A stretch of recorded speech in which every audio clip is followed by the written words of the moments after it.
በዛሬው የመለኛ ቪዲዮ ሁሉም ሰው መቻል አለበት ብዬ ከማስባቸው የምግብ አይነቶች መካከል አንዱን አሳያችኋለሁ። ይህን የምግብ አይነት በተወሰኑ ግብአቶች ቀለል አድርጋችሁ አዘጋጅታችሁ ለቁርስ መመገብ ትችላላችሁ። ይህን የቁርስ አይነት ለማዘጋጀት ከተጠቀምኳቸው ግብአቶች መቀነስ ወይም ጨምራችሁ ማዘጋጀት ከፈለጋችሁ አንዳንድ ግብአቶችን ጨምራችሁ መጠቀም ትችላላችሁ። የዛሬውን የእንቁላል ስልስ ለማዘጋጀት በዋነኝነት እንቁላልና ቲማቲም እንጠቀማለን።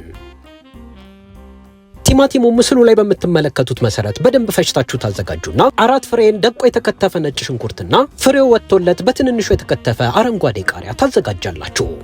ቲማቲም ስትመገቡ ጨጓራችሁን የሚያማችሁ ከሆነ የቲማቲሙን ልጣጭ ልጣችሁ መፍጨት ይኖርባችኋል።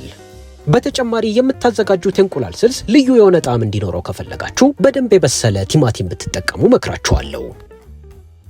አሁን ያዘጋጃችሁትን 2 ያበሻ እንቁላል ሰብራችሁ ጎድጓዳ ሳህን ውስጥ ጨምራላችሁ። እንቁላል መበላሸትና ለመበላሸቱን መለየት ከፈለጋችሁ የእጅ ስልካችሁን ባትሪ ታበሩና ምስሉ ላይ በምትመለከቱት መሰረት እንቁላሉን ከላይ ያረጋችሁ ትመለከታላችሁ። እንቁላሉን ስታዩት በጣም የጠቆረ ከሆነ የተበላሸ ሊሆን ስለሚችል ለብቻው ሰብራችሁ መመልከት ይኖርባችኋል።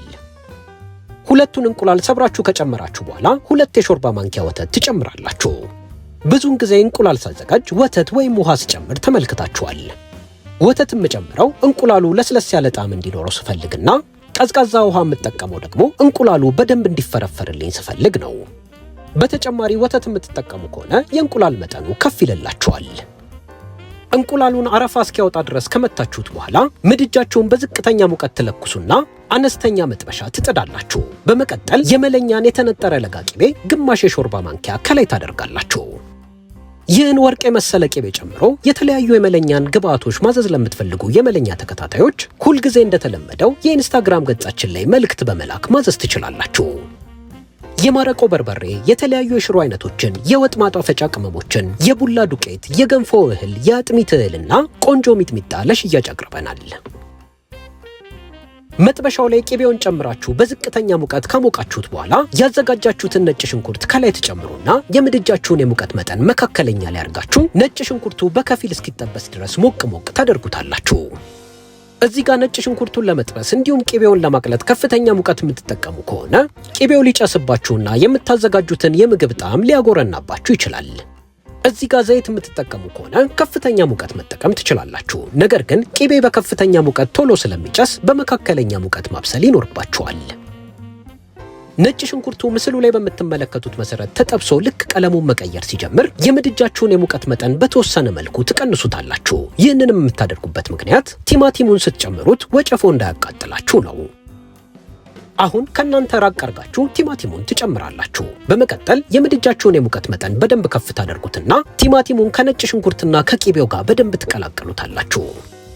ቲማቲሙን ስትጨምሩ ቂቤው ወደ ዳር ስለሚሸሽ ልክ ምስሉ ላይ በምትመለከቱት መሰረት ማማሲያውን እየተጠቀማችሁ በደንብ ትቀላቅሉታላችሁ። ቲማቲሙን በደንብ እያማሰላችሁ ከቀላቀላችሁት በኋላ ከድናችሁ በእንፋሎት ታበስሉታላችሁ። ምግብ የምታዘጋጁበት ጠረጴዛ እንዲሁም ማማሰያችሁ ቶሎ እየቆሸሸ እንዳትቸገሩ ምንም አይነት ተጨማሪ ዕቃ ሳትገዙ የሻይ ብርጭቆ ማሳረፊያ ላይ እያሳረፋችሁ ማዘጋጀት ትችላላችሁ።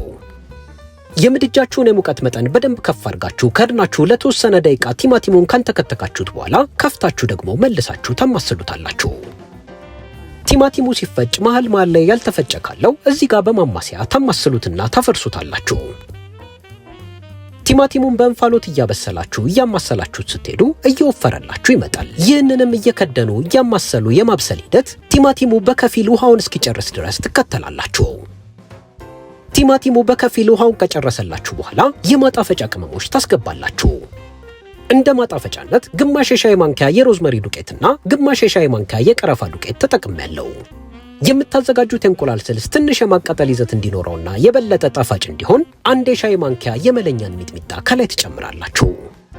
ሚጥሚጣ አልቋል ስንላችሁ ለነበራችሁ የመለኛ ተከታታዮች አሁን በብዛት ስለገባ ማዘዝ ትችላላችሁ። ለማዘዝ የመለኛ ኢንስታግራም ገጽ ላይ መልእክት በመላክ ማዘዝ ትችላላችሁ። ሚጥሚጣውንና የማጣፈጫ ቅመሞቹን ከጨመራችሁ በኋላ የምድጃችሁን የሙቀት መጠን መካከለኛ ላይ አድርጋችሁ በደንብ እያማሰላችሁ ትቀላቅላላችሁ። ቅመሞቹን ከስልሱ ጋር በደንብ ከቀላቀላችሁ በኋላ የምትፈልጉትን ያህል ጨው ከላይ ትጨምራላችሁ። መጥበሻው ላይ ከላይ የተጣበቀ ቲማቲም ካለ ልክ ምስሉ ላይ በምትመለከቱት መሰረት በማማሲያው ተጠንቅቃችሁ ታነሱታላችሁ። አሁን የምታዘጋጁት የእንቁላል ስልስ ለስለስ ያለ ጣዕም እንዲኖረውና እንቁላላችሁ ቆንጆ ሆኖ እንዲጠበስላችሁ ትንሽ ቅቤ ከላይ ታደርጉና እስኪቀልጥ ድረስ ታማስሉታላችሁ። የዛሬውን የቁርስ አይነት ለማዘጋጀት ዘይት ከተጠቀማችሁ እዚህ ጋር ተጨማሪ ዘይት ማስገባት አይጠበቅባችሁም። እንቁላሉን ከመጨመራችሁ በፊት ቲማቲሙ ቆንጆ ሆኖ ከበሰለላችሁ ይህንን ይመስላል። አሁን የምድጃችሁ የሙቀት መጠን እዛው መካከለኛ ላይ እንዳለ እንቁላሉን በድጋሚ በደንብ ትመቱትና ተጠንቅቃችሁ ከላይ ትጨምሩታላችሁ። እንቁላሉን በሚገባ አረፋ እስኪያወጣ ድረስ ከመታችሁት ከቲማቲሙ ጋር ለመቀላቀል ቀላል ይሆንላችኋል።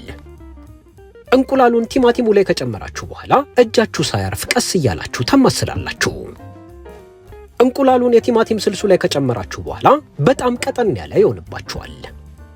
ቀጠን ቢልም እያማሰላችሁት በሄዳችሁ ቁጥር እየወፈረላችሁ ይሄዳል። እዚህ ጋር የምታዘጋጁት ምግብ እንዳያራባችሁና ቆንጆ ጣዕም ማግኘት ከፈለጋችሁ ትዕግስት አድርጋችሁ ቀስ እያላችሁ ማማሰል ይኖርባችኋል። ቸኩላችሁ የምድጃችሁን የሙቀት መጠን በጣም ከፍ ካረጋችሁት እንቁላሉ ሊቃጠልባችሁ ወይም ሊያርባችሁ ይችላል። በመካከለኛ ሙቀት ቶሎ ቶሎ እያማሰላችሁት በሄዳችሁ ቁጥር ምስሉ ላይ እንደምትመለከቱት እርስ በራሱ እየተያያዘላችሁ ይመጣል። የዛሬውን የመለኛ ቪዲዮ እዚህ ድረስ እየተከታተላችሁ ከሆነና ሌሎች የቁርስ አይነቶችን እንድናሳያችሁ ከፈለጋችሁ የምትፈልጉትን የቁርስ አይነት አስተያየት መጻፊያው ላይ ጻፉልን። ቪዲዮ በፍጥነት አዘጋጅተን እንለቅላችኋለን።